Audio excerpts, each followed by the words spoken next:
am a fourth-year student and major in English literature.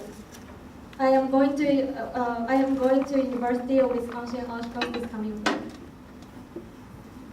My name is Mayu Hoshino. I'm a second-grade student and major in social innovation. I'm going to study at University of Alberta in Canada from this fall.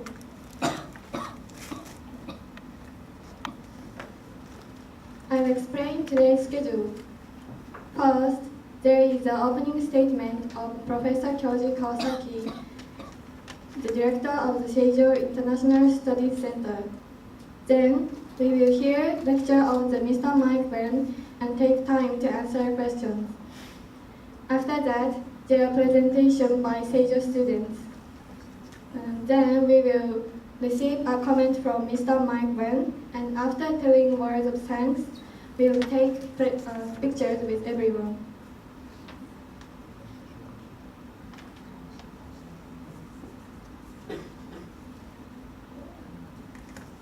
We are the member of the project team for today's special lecture. The project team consists of the Seijo students who are going abroad from this fall. Later on the program, 5 student groups will give presentations under the theme of the value of study abroad and global experience. So let's begin with the opening statement of the Professor Kyoji Kawasaki, who is a director of the Seijo International Studies Center.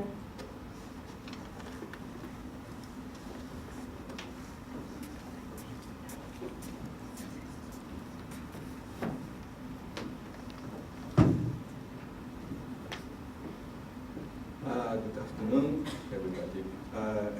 As she introduced, my name is Kawasaki Kyoji, a professor of public international originally, but now I am director of the International Studies Center. So this evening we are very much pleased to have Mr. Mike Byrne from the American Embassy.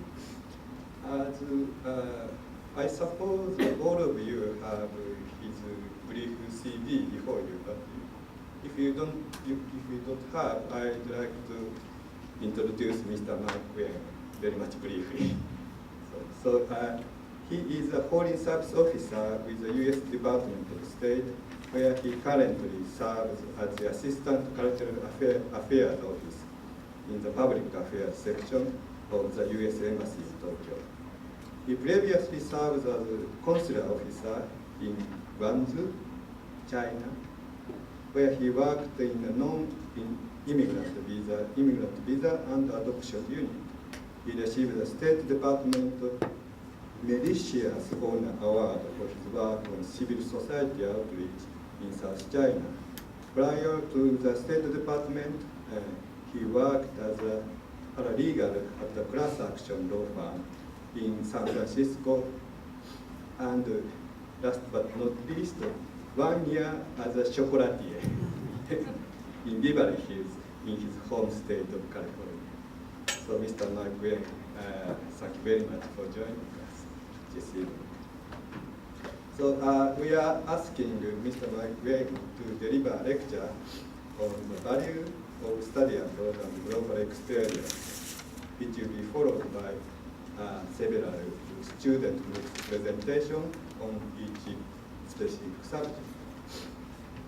So I have to say something more, but I am very much hesitating to introduce you my humble global experience.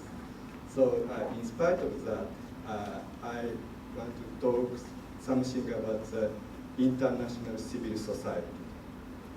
Why international civil society?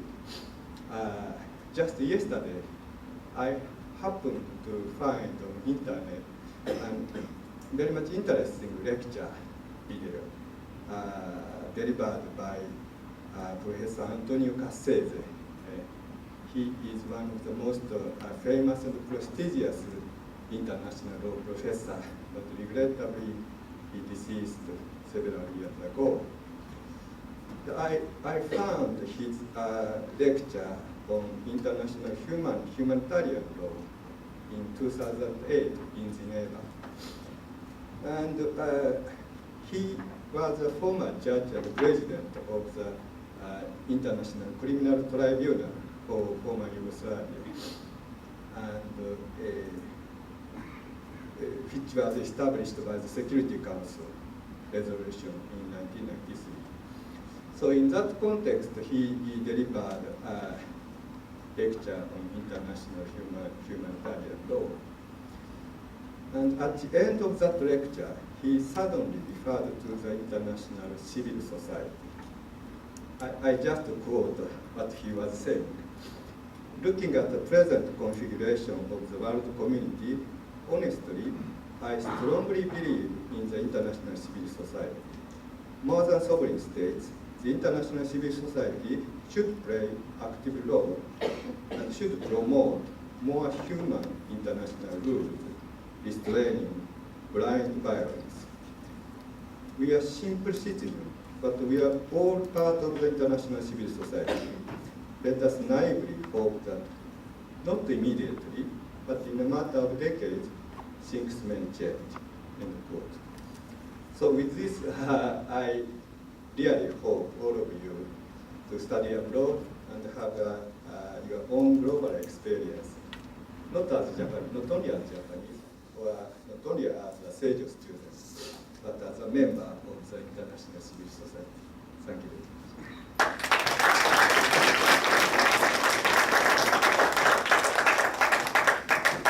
Thank you very much. Next is special lecture of Mr. Mike. So Mr. Mike, please come to the front.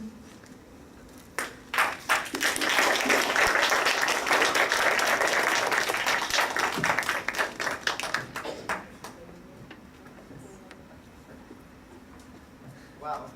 Hello, everyone. Hello. Konbanwa, how are you? Not bad. Okay, so thank you so much for inviting me here today. I think one of the main reasons they invited me here today was that I can actually remember what it was like to be in your seats 10 years ago. So next year will be my 10th year anniversary of graduating from university, like many of you will do or have done so.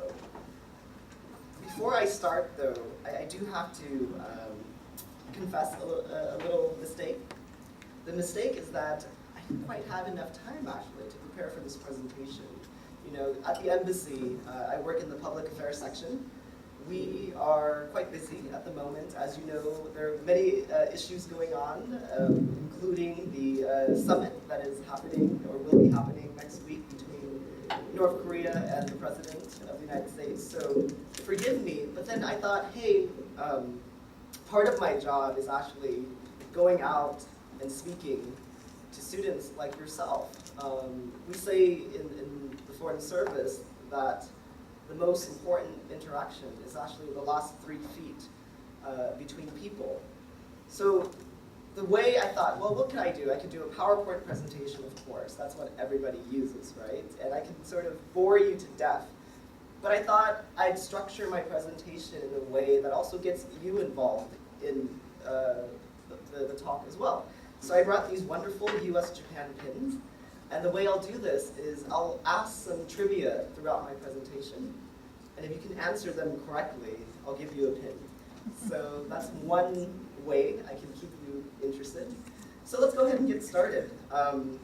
So there's a famous, I don't know if you know Secretary of State Colin Powell. He was a former Secretary of State. And one of the stories that he used to tell for young diplomats giving him presentations is he will say, you have 2 days to give me a presentation. And then he will trick them and actually say, actually, you have 24 hours. And then an hour into it, he will shorten it to, actually, can you get it to me in 11 minutes? And the idea behind this was to teach people the ability to think on their feet. Of course, in 48 hours, you can sit there and prepare a presentation. But the reality is, sometimes you only have 11 minutes. And so this presentation, I didn't put quite in 11 minutes, but it was pretty close. So here goes. So I know many of you today will talk about the value of a global experience. And so I don't want to actually go over the many, many important points that you have already and will cover. For example, language, impact, diversity, connecting with others. Instead, I thought that I want to leave you with one message. The value of global education and the value of studying abroad, to me, is actually about knowing yourself. Because when you leave and explore another culture and another country, you end up actually knowing your own identity and your own self more than you ever will realize. So this is my journey, how I came to be where I am today. I am a byproduct of global experiences. So let me ask you, does anyone know what year the Vietnam War ended? Please shout it out or raise your hand. I know it's not very common. Many of you were born after the war, I know that, but does anyone know? Yes? Is it in 1974? Close, yes. But you get a pin for raising your hand. You want to catch? I'll walk over.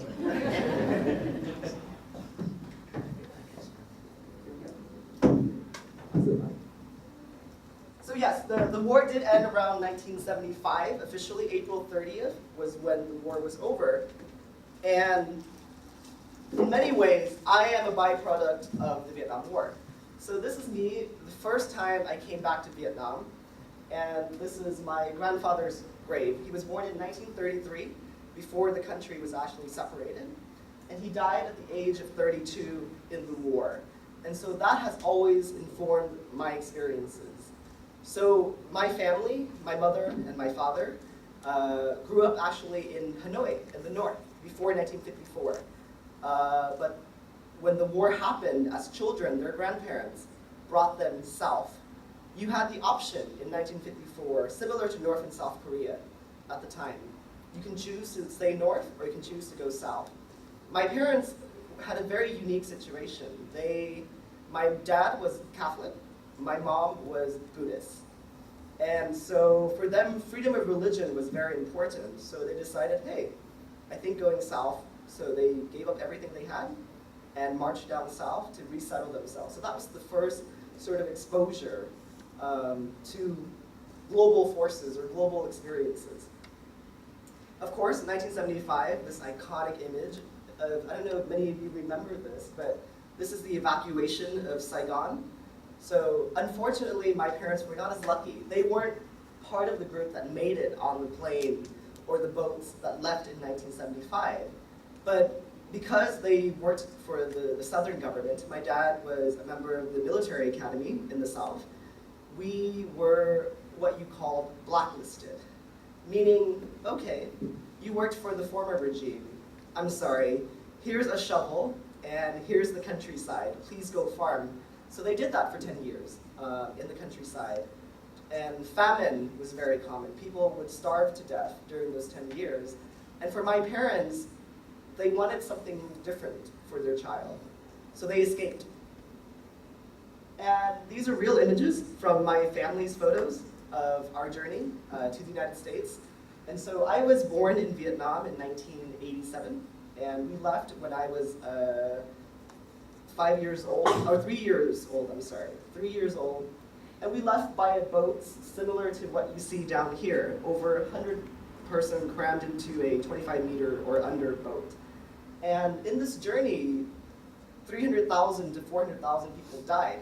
So almost 1 out of every 4 died when they left. So I was a baby at the time, 3 years old when I left. We escaped and went on a boat to Malaysia, and I lived on a refugee camp for 2 years. And so I finally didn't make it to America until I was 5 years old. And this is me at 3 when I was on the refugee camp. So this is us, and my mother and my brother. And then life changed. We moved to Southern California. So to this day, I call myself a Californian. I am from Irvine, California. And life in Irvine was surprisingly uninteresting. This is the image that everybody thinks Irvine and Southern California is. And to some extent, that's the case. But in many cases, it's actually, so here's a map of the United States. Here's a map of Irvine. And then here's a map of my neighborhood. So as you can see, American neighborhoods are quite boring. Squares and blocks, at least on the West Coast. And it gets even more uninteresting the further you go. So I lived there for over 15 years, growing up, becoming American, learning, and I really assimilated to the culture. I became American. I acquired citizenship. I did everything that a normal American child would. And for me, when I left Vietnam, I was only 3, so the idea of a global education, those were stories you heard from your parents, Oh, the war, I had nothing to do with it, sure. So I started to question, okay, what do I want to do with my life? So I worked hard. I worked hard, I studied hard, and ended up going to Harvard. And this was the first time I had left California after coming there at 3 years old. So it's quite significant, leaving your hometown, leaving the place that you grew up in and was familiar with. And Harvard was a life-changing experience. I would probably say this was my first global experience.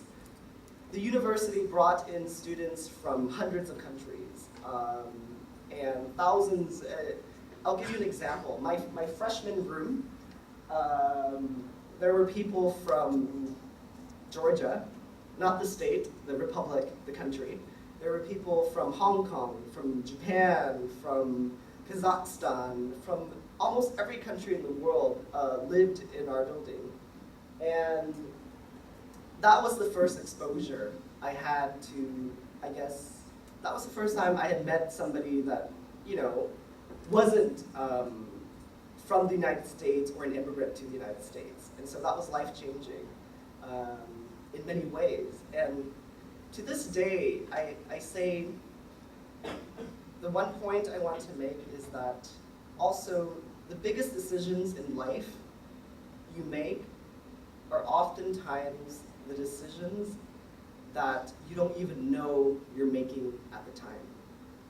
Because these small choices might not immediately appear to be relevant, but over time they become more and more relevant, and you don't even know it. So for example, after college, can anyone guess what I did after college? What is the typical path that people do after college? Right, get an MBA, go to law school, get your master's, go to graduate school, get a job, right? Especially, somebody coming from Harvard, those were the expectations.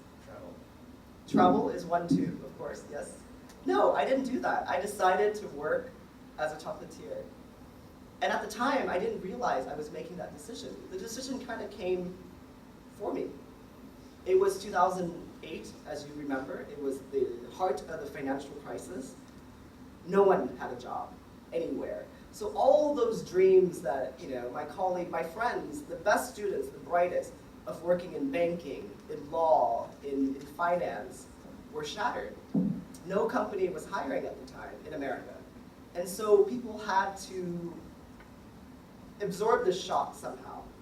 And for many of my friends, the easy path was going to law school, hiding from the economy for 3 years, going to medical school. But I said, you know what, I'm not quite ready to go to graduate school yet. And I started messaging my friends and my student network, and I said, hey, I'm moving to Los Angeles. What can you do? Can you find me something? And I actually found an alumni from my school who owned a chocolate shop and said, hey, why don't you come and work with me? And I did. So I did that for a year. I made chocolates, and people always question, why did you do that? You could have done other things. Why didn't you go to grad school?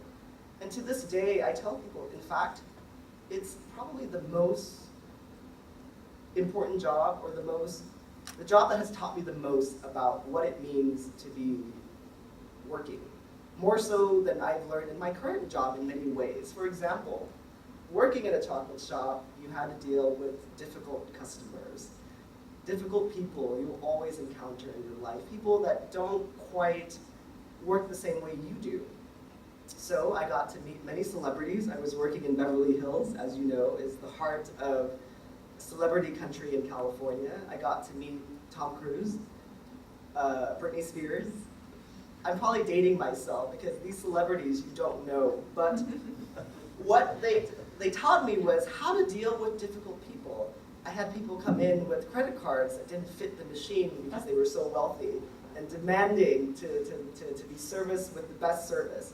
And so it taught you patience and learning how to cope, but it also taught what it meant to run a business, what it meant to, in short, that job taught me what it means also to try new things, things that you didn't quite expect or plan. So my first study abroad experience was actually in 2007 when I was a sophomore in college. And I went to Singapore. That was the first Asian country I had visited after leaving Vietnam. And the point I want to make with this is that it was only a 2-week program. But this 2-week program infected me with the travel bug. I became obsessed with travel, with seeing the world after going to Singapore. So these pictures are quite old, before iPhones, before all that. But I still, to this day, remember the tropical weather, stepping off the plane, the humidity hitting you instantly, and tasting the most delicious coconut juice. But most importantly, I also met incredible people from all over the world. I met students from all over Asia. We all went together. So it was a group of maybe 10 Harvard students, and we recruited students from universities all over Asia. It was called the Harvard College in Asia Project. It was a 2-week exchange. But I knew after doing this as a sophomore that I had to keep doing it. I had to keep traveling. I had to keep learning. So immediately after this, I decided, hey, I want to study abroad. So I decided to go to China in 2008. As you know, the Olympics was happening around that time. And so I went to China. I spoke no Chinese at all, but I said, hey, I kind of want to try this. Why not? Singapore, I could do it. 2 weeks, yes, they spoke English there. So I went to China. And so these images are from China, and I don't want to go into too much detail, but again, it reconfirmed the idea that I wanted to be exposed to an international career, to learn a new language. So right after 2008, I decided to study Chinese. And that's how my journey to sort of thinking globally, realizing that there are opportunities just outside California or my immediate home. I got to witness some amazing experiences the 1 year I spent traveling all over China. To this day, I don't remember a single lesson, actually, from that year. But I do remember the experiences, the memories, the people, and the skills that to this day I use in my job, the ability to speak Chinese. So too often when we think about study abroad, we're caught up in, I have to master the language, I have to learn English, know the grammar. But that's not the case. Study abroad should be about being able to employ the language, being able to experience new things. So this is from a village in far western China, about 26 hours by train from Guangzhou, the nearest sort of big city. So it's deep in the mountains, and then we had to drive 8 hours to visit. And it taught me also to realize that the world was very different. I mean, I knew that I came from a unique situation, but witnessing it in front of your face was a different experience. So this village treated people with leprosy or Hansen's disease. And so a lot of the people were missing arms or legs, and so it taught me also empathy to recognize that though I could not communicate with them, I still could relate to them because we lived in the village for a month, eating the same food, and that experience really has informed what I do and what I want to do in my career as well. But I had a crisis after graduation. So I did all this study abroad. I was like, okay, time to get serious, right? I've had my fun, I've studied abroad, time to get a job. So of course I did the chocolate thing, and I said, I had to get serious. My parents were putting pressure on me. You went to the school, now you got to do something with your life. So of course I followed their advice. I found a job as a paralegal at one of the top class action law firms in the country. I worked there for 3 years. I went to work, did my 60 hours, 70 hours a week. Americans work a lot of hours as well. And after 3 years, I was ready. I was going to apply to law school, and I did. I took the law school examination test. I got into all my top law schools. I got into Stanford Law, I got into Berkeley Law, and I was like, this is the path for me. I should be a lawyer. But no, after 3 years, I had a change of heart. I saw visions of myself 10 years into the future, and it was not the vision I wanted for myself. Why? Because the skills that made me passionate, that inspired me, I was not using. I was not using I studied history, I studied East Asian history in college, and as a lawyer, especially in the United States, you rarely ever actually get to apply those things that you learned. And I realized that my passion did not fit with my career. So I quit my job. I decided not to go to law school, and I actually traveled for 6 months. I had saved enough money at the time and went to South Korea, went all over Southeast Asia, went to Europe to sort of figure out what I really wanted to do. And during those times, travel reminded me what made me happy. And I wanted to find a career that fit with my passions and interests that I had developed through all the years of studying abroad, of being exposed to new people, new cultures. And so I said, well, how do I get there? Again, I'm not saying that schooling isn't important. It actually it very much is important in the sense that it empowers you to meet new people, to create a network, and to also give to employers the signal that you are willing to put in the work. So I said, hey, I don't want to go to law school anymore. So the money that I had saved working, I decided I would go to graduate school in international relations, studying the things that I had loved before: history, cultures, languages, food. So I went to IR school, international relations, and pursued that, and decided to join the Foreign Service. And to this day, I work for the US Department of State, and it has been a perfect alignment of all I call it my dream job. Every day I wake up having to pinch myself and remind myself that, wow, I'm actually doing something that I enjoy. I get to study Japanese before coming to Japan for a year, and I got paid to study Japanese. If you love studying languages, imagine getting paid for a year to study a language. Wouldn't that be fantastic?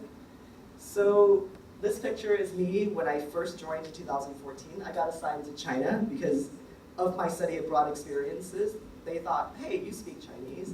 We need people to go to China. You're going to China. And I was so excited. I love being back to China. And these other students were actually in every diplomatic class, there's 100 students. And these 9 other students were from my same graduate school. So schooling does matter to a certain extent. It is not the only thing. In our diplomatic service, we have people, the only requirement is that you're over 18 years old and under 54. So that's what I did. And to this day, it has been a dream. I've gotten to explore over 35 countries since joining the State Department. So if you love travel, imagine being able to travel for work.